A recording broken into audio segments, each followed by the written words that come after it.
at what happened today at the Presidential Election Tribunal, where the chairman of the Presidential Election Petition Court, Justice Harold Ashimani, has dismissed the application by the PDP and Labour Party for live coverage of court proceedings. The court today unanimously says that the application lacks merit. It was a unanimous decision by the panel which held that the order sought by the petitioner is outside the scope of the petition. It says that the televised signal proceeding is not provided for in any of our laws. The court is, according to the chairman, says it's created by the Constitution and operates under the law by the Court of Appeal. The court, according to the chairman of the panel, says that the court was created to hear and determine the petitions before it and cannot act as an avant-garde. He says it's going to be an undue pressure of allowing cameras into the courtroom and should be avoided, as the impact it will have on witnesses cannot be predicted. The court is said to have also been created to find out the truth and should be allowed to do so. The court, however, held that the request was a novel and not supported with any law in the country for now. But some of the lawyers to the PDP and the Labour Party have been reacting to these immediately after the proceedings of today. Back here, the court in its wisdom decided that the subject of our application, i.e. the live streaming and open telecast, is not in any way connected with the merits of our petition. The petition is separate, it's ongoing. The application did not succeed to have the televised version of the proceedings relayed to the entire world. And as far as we are concerned, we are now set for hearing. Tomorrow we'll be here by God's grace for a pre-hearing report that will determine the progress of the petition and the time the petition will be heard and concluded. The issue of consolidation is one that is compelled by statute, and we have no objection to it. We are prepared to proceed. Well, they've given their reasons. The court says it's a policy matter. We are not part of the policy-making apparatus of the court, or any court for that matter. We are a council, and our duty is to bring whatever requests we have to the court. If they agree, we say as the court pleases.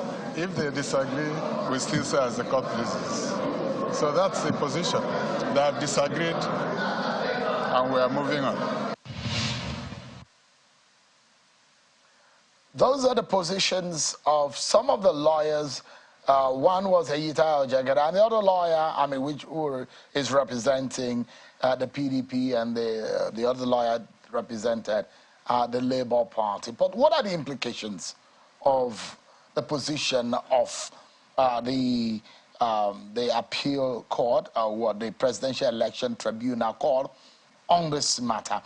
Now that they said you cannot televise, what does it mean? What are the implications for those who are asking for this, who will say, look, this will just enable fairness, transparency in the process of delivering justice in relation to the petition against the victory of Bola Tinubu as the president-elect of that 2023 presidential election. What does the law says about the public nature of our court proceedings in Nigeria, if the position of the tribunal is that there are no laws that mandates the court to be able to allow for these? What are the implications? Let's get some perspectives now, everyone. I'm being joined by a very senior lawyer, senior advocate of Nigeria, Mr. Kayode Adeluola. He joins us from Ikoyi area of Lagos. It's good to see you, Lionel Sig, and thank you so much indeed for joining us tonight. Give us an understanding and perhaps shed some light on what this position of the Presidential Election Tribunal Court means. When it struck out, it was a unanimous decision of the 5 panelists on that court today. What does that decision or stance of the court means generally? Well, thanks for having me again today. I'd just like to say that, like a letter brother Philip has said, if you remember when they interviewed at the end of the hearing, they said, well, the court has taken a stand, and their own attitude is just in this constitution. Now, what has happened is, the court has simply said, we will remain the way we have always been. We're not going to take a step forward to have cameras coming to the court. Ordinarily, a hearing of the court of the trial should be done in public. Now, public does not necessarily mean having everybody come to the presence of justice or sit in our phones and have a reality show. It simply means that there should be something accessible to members of the public. That's why the architecture of the court allows you to have a stance of the defense, the bench of the justices, and the judge, and also for the members of the public, as well as this space for journalists. So, to that extent, it is open. I have, on one occasion here on the channel, expressed the thing that maybe if the trial is very should be televised. So that was an expression of sentiment, because I just thought a lot of Nigerians want to see what is going on. So that's not the law. So let us talk about the law. The law provides that cases hearing should be done in public where people can access. The Court of Appeal has an active set it up. It allows and it empowers the president of the Court of Appeal to issue practice directions if there are reasons for that. And that I think is the Court of Appeal. If the Court of Appeal actions, it can have practice directions issued by the president of the Court of Appeal. I think the practice directions the president of the Court of Appeal for that administrative order of direction saying, well, we can have cameras coming to court. So I think that for the sanctity of the hearing, report of emotions, report of people doing things that could actually strengthen the justice of the matter, I think we should keep the cameras out of the court. I'll tell you why I say, as for people protecting the matter, we are in an era where we have artificial intelligence. Can you imagine people who may come to the court with cameras, taking pictures of what's going on with that statement, evidence, and what have you.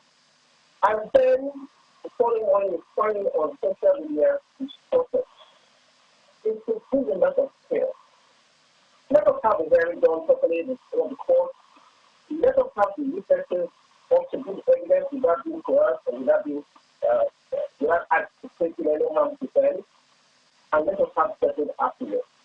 If justices have shown us that the fair sentence will not allow lawyers to come up with technicalities, and then the matter is fully heard, justice is delivered. I need to ask them. Yeah. These messages are not me right now. They are identified only by letters and the reason for that. Ordinarily, in civil proceedings, you find the name of the witness, the defendant of what is made. In this situation, you do not have that step. There's a reason. Witnesses should be protected. In a certain right, for example, in this election, which is not passed. Now, you imagine a witness with cameras in front of him. There's a good chance that he might return. He might say things that are not true in the full glare of the camera, believing that if he does, something will happen to him after the hearing. But that could be something some other people say, it doesn't really matter. Other people, the senior that I'm talking about, witnesses must be protected. And let us not forget, even in normal situations, as just hearing a matter can actually clear his thoughts and so for the sensitivity of the evidence given, for the security of the individual giving the good evidence, I need to clear his thoughts. Everybody who got counsel in the matter was going to look at them. It is you. If ever that situation, let me jump in quickly. I know that a lot of lawyers will make reference to Section 36, sub 3 of the Nigerian Constitution that gives the life to the premise upon which everybody's look. The Constitution has, allowed for a public hearing of the court proceedings in Nigeria, except when the Constitution says otherwise. And for those who believe and think that the sensitivity of this matter and the thinking of a lot of Nigerians who believe that most of the things that is being said in the court should be put into a wider viewing of many Nigerians, based on the fact that there are those who believe that there needs to be a more transparent process in the delivery of justice, since the court is for the society. And our viewers also need to understand that the courts also abide by the rules guiding them, apart from our body of laws. The rules guide each of the courts in Nigeria. But when the court says there are no laws mandating the court to televise, what about Section 36? Is it because it wasn't specific about being cameras coming, or what exactly? Give us a sense of what that means. said earlier, the courts should be accessible to members of the public. It does not necessarily mean that the court should be taken to our respective courts. In the line, we could find a situation where the law allows us to say cameras should come into the court. They're not foreign television cameras, so there's no television cameras. But the law does not say you must bring cameras, or you should allow cameras to come into the court. So the justices have been very careful to handle the I believe, and they have simply said, look, there will be an account of the day-to-day proceedings. Everybody who has access to the newspaper, to the news reporter, will have an update of what has gone on at every hearing. That, in our opinion, to start to subside, to subside. And to subside,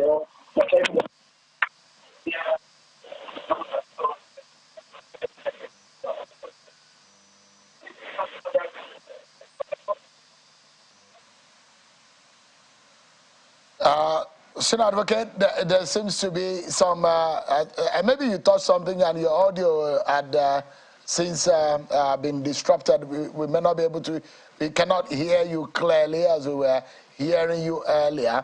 But if you can make some adjustment, just as we were speaking earlier and the way things were going earlier, maybe we can hear you. Could you say something so that we know that you're still with us?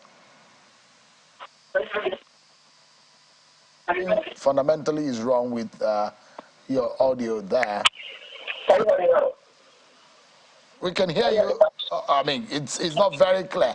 But, I mean, let's look at it and perhaps give us your own position of the public perception of this matter, because a lot of people have thought that if there was cameras there, do you think that the court today perhaps lost that public acceptance in the light of what the ruling he gave?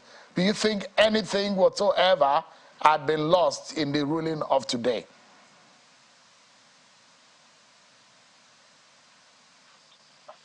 Are you hearing? Are you hearing? Yes, go ahead, sir. Right. I do not think anything has been lost per se, but I think something has been just left. And what we want to realize that we have a body of laws that is dynamic. What I mean by that is, we are citizens of learn to approach those who make laws for us, whether at the federal level or the state level. What it means is, we should speak to our senators who come in now and tell them there is a need for you gentlemen to ensure that there is a specific legislation to allow courts to come in during certain circumstances. To put the time possibly before. Now, I'll give you an example. If the